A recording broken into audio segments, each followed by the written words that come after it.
Mr. Colum, Eastwood. Thank you very much, Mr. Principal Deputy Speaker, and can I thank the Alliance Party for bringing the motion. I think it's a sensible motion. I think it's important at this time of budgetary constraint that we analyse and interrogate all budgets. I think if we were doing that for the last number of years, we might be in a bit of a better position. But I think it is important that we do it with an eye to the cost of division and the cost of segregation, because it is clear that we are double spending in a number of different ways. It is clear also that we haven't come anywhere near as far as a lot of people would have hoped 16 years ago in terms of breaking down some of the barriers that still exist in our communities.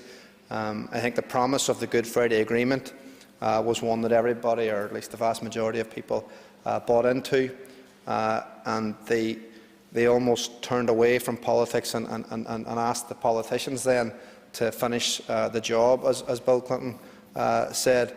Unfortunately, we've left people waiting for far too long.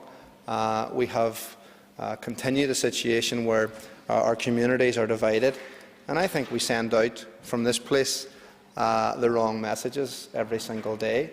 I think we have power sharing structures, but I'm not so sure that we have power sharing in spirit, and I think people see that, and I think people are fed up with it. I think the public want us to be breaking down the barriers not only in their own communities but in this House and in government and in politics, and I think they get fed up when we're constantly retreating to our own positions.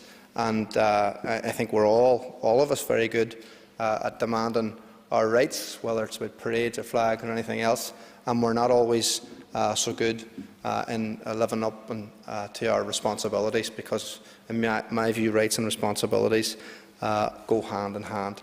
And some of the language that comes out of this place, whether it's rewriting Irish history or Greek mythology, or whether it's holding up pots of yoghurt, that doesn't do anything for the image of this place in terms of the institutions, and neither does it do anything for the image of the north of Ireland. I think we become a laughingstock, and we often hold ourselves up as some kind of example for the rest of the world. I think we should follow the example that we set ourselves in '98 and follow through and finish the job. And I think the opportunities that are in the talks process this week is for us to find a comprehensive, and I mean a comprehensive, agreement around all of these issues, because if we as politicians don't lead by example very, very soon in standing up and living up to our responsibilities, then I think the public will have moved on from us and moved on from this process, and I think that's a very dangerous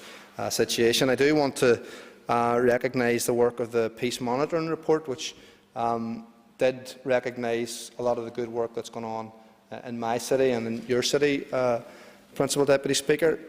It talked about the good work around the City of Culture and all the work before that. I think it's important to recognise and to remember that the City of Culture allowed an opportunity to give expression to a lot of the good work that was going on in communities already, and that had been going on for years, that had been going on probably since the 80s, during the height of the Troubles, when we were power sharing in Derry, long before this place was even thinking about it. So I think that work, where you're able to have the biggest festival of Irish culture on the same street as the day before you're having the biggest Loyal Orders parade in the whole of the north, I think that shows a city that's able to move forward, because it's a city that is engaged in a kind of culture of constant conversation. I think that's a lesson that can be learned right across the north. But that same report also reminded us that the peace walls have doubled in number since 1998. And if we talk about a very visible example of how we need to move forward and how we need to catch ourselves on, that is a very stark message for all of us, to make sure that we finish the job and that we get on with sorting out the issues here.